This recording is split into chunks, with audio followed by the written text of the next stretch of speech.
Halo Sobat Gamas, balik lagi sama kita di Style Creepy. Kali ini udah ada seorang nih yang bareng sama aku. Halo Kak, jadi Halo. mau bawa cerita apa nih hari ini? Aku ceritain pengalaman aku pribadi ya. Wow. Wow. Ini berawal dari tahun 2013. Oh. Dimana di situ masih kelas 1 SMP. Nah, itu tuh ada momen dimana aku belajar mulai ngekos, tapi sama kakak-kakakku. Karena aku harus diajarin kayak belajar mandiri gitu loh. Di keluarga aku tuh kayak gitu. Di situ kita, karena aku masih kecil dan kakakku yang kedua pun, kita 3 bersaudara ya. Iya. Yang paling pertama tuh kakakku yang pertama ya, you know lah ya. Nah yang kedua sama yang ketiga yang aku ya, itu dalam satu kamar gitu. Karena posisinya kita, aku sama kakakku yang kedua masih kecil gitu kan, masih sekolah. Dan kakakku yang pertama tuh sudah mulai belajar kayak gimana caranya buat hidup tuh hemat kayak gitu. Terus belajar kayak apa ya sebutannya ya, mandiri. Selalu dapat kiriman tapi diajarin buat stop, dapat nih kalau dapat syukur, nggak dapat bingung kan. Nah disuruh ngatur mengelola kayak gitu. Nah posisinya di sana tuh ada di salah satu tempat. Di situ tuh aku tuh mulai ngerasa di situ, entah kenapa semenjak aku ngekos di sana aku mulai ngerasa kayak aku sakit-sakitan. Oh, oke. Aku sakit-sakitan bergantian dengan kakakku yang kedua. Jadi gantian sakit-sakitnya. Kadang kalau nggak aku, ya kakakku yang kedua. Dan itu tuh selalu kayak rutin. Kalau nggak aku, kakakku yang kedua, aku kakakku yang kedua. Namun ada satu waktu di mana stop di kakakku yang kedua, sudah stop, sudah mulai tidak. Dan itu berlanjut ke aku. Karena posisinya aku masih kecil di sana dan aku nggak paham kenapa kok aku berlanjut gitu ya, aku sakit terus. Karena pemikiran orang logik adalah aku tuh sakit biasa. Iya. Ya sakit biasa. Di situ aku sekolah pun, bahkan aku sekolah kayak minum obat herbal dari daun apa, kata-kata orang dulu kan, itu sampai 8 atau 9 botol liter sehari. Dan itu emang kayak nggak bisa lepas karena posisinya aku berusaha mencari pengobatan tapi yang apa ya sebutannya, herbal, tidak pakai yang kimia. Karena kalau kimia banyak resiko. Iya betul. Dulu pernah sebelum pakai herbal pakai kimia tapi tidak ada perubahan. Jadi pakai herbal aja. Karena sistem dokter tuh ternyata mereka coba dulu dosis pertama. Sedangkan sakit aku udah nyampe mana, mereka dosis pertama. Ginjal kan terus bekerja ya. Iya otomatis takutnya ya menimbulkan efek samping lah ya. Setelah dari situ aku mulai ngerasa kok ada hal aneh.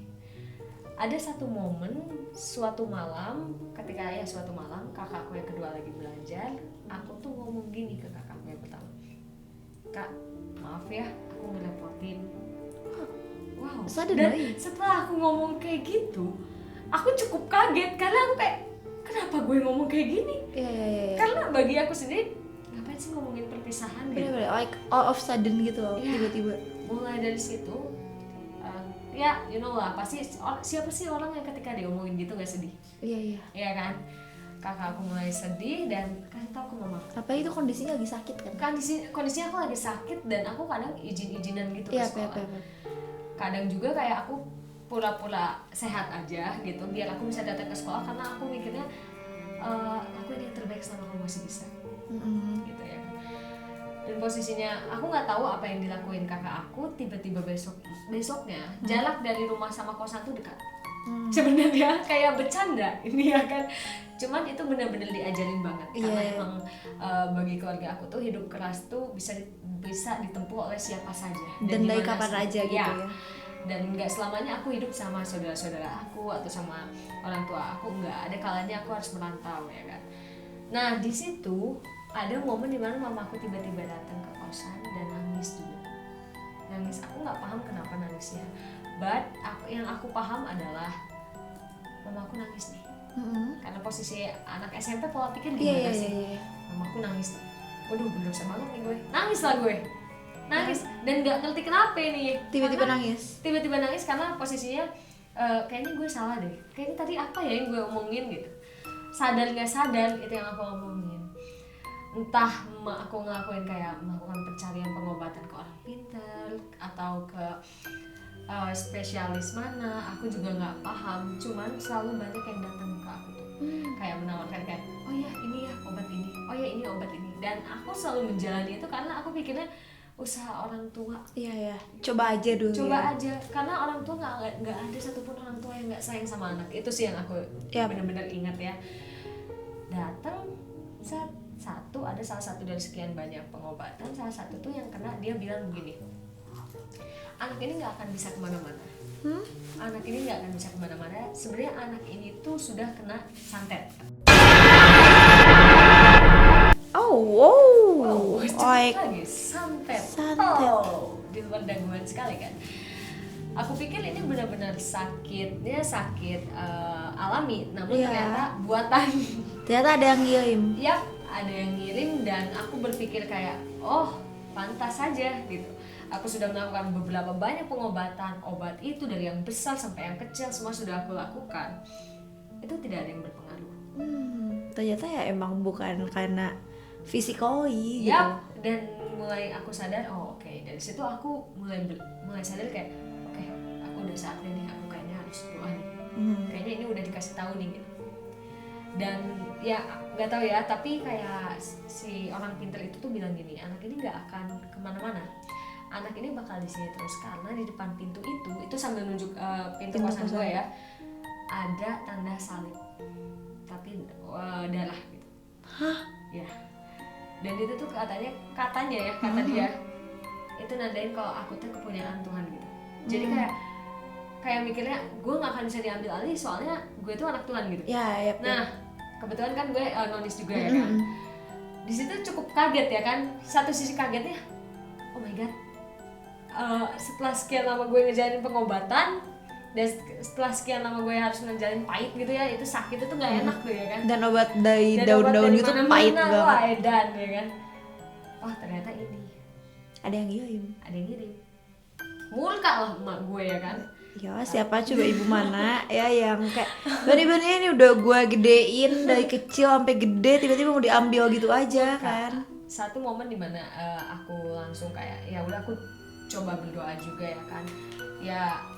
Ya sebisa gue lah ya kan, gue juga bukan orang yang pinter-pinter banget gitu ya kan, sebisa gue. Dan di situ ada momen dimana ternyata yang ngirim itu adalah ketahuannya itu adalah pemilik kosan.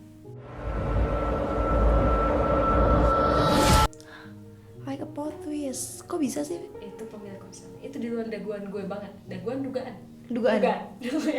Itu di luar dugaan gue banget. Dan itu yang ngirim adalah pemilik kosan. Betapa kagetnya gue. Kenapa? Bisa? Iya ya. Kok dia bisa ya kan? Padahal kan di situ bayar juga kan? Bayar juga. Dan gue baru sadar ternyata kayak itu si pemilik kosan sama saudara-saudara itu menganut sekte apa. Jadi kadang kalau malam tuh gue tuh emang ini ya kayaknya harus diselipin ya. Suka nyium bau menyan di sana tuh. Dan mereka ngadain satu pendopo di samping kosannya. Iya, kebayang. Dan gak pernah ada yang mainin pendopo itu, tapi mereka bakar kemenyan terus. Di situ, ya, di pendopo itu. Wow. Sediain alat-alat musik, gamelan yang kayak gitu, tapi tidak dimainin. Hanya untuk bakar menyan. Tapi itu pendopo tuh isinya penuh gitu kan? Pendopo isinya kayak alat musik yang bener-bener buat kayak orang pertunjukan. Ya. Tapi ini bener-bener tidak dipakai karena itu bagi mereka ada kayaknya punya keluarga gitu. Iya betul. Gitu yang aku nggak pahamnya kok harus mengirim atau aku nggak harus bakal menyan tiap malam di situ. Iya, dan itu kalau selalu kepergoknya ya itu sama kakakku yang kedua atau nggak sama aku. Jadi yang sakit-sakitan tuh yang bagokin. Aku berpikir awal begitu, tapi ternyata yang sakit adalah yang belum balik. Hah? Dan kakakku yang kedua waktu itu belum. Setelah dia udah mulai balik, dia udah lanjut ke aku. Gitu. Plot twist and the plot twist. Amazing banget kan? Iya. Dan bener-bener kagetnya tuh adalah karena Murka ya kan. Murka ini kagetnya di akhir aja ya.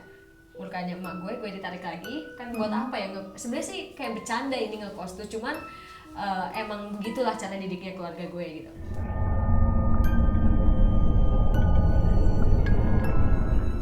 one question. Soalnya Oke. kalau di kasus aku tuh si orangnya yang ngirim tuh setiap abis menumbalkan seseorang tuh dia semakin kaya. Oke. Nah, kita kayak asetnya tuh langsung melimpah ruah Melimpah. padahal dia tuh nggak ngapa-ngapain. Baik. Kalau di kasus lo gimana?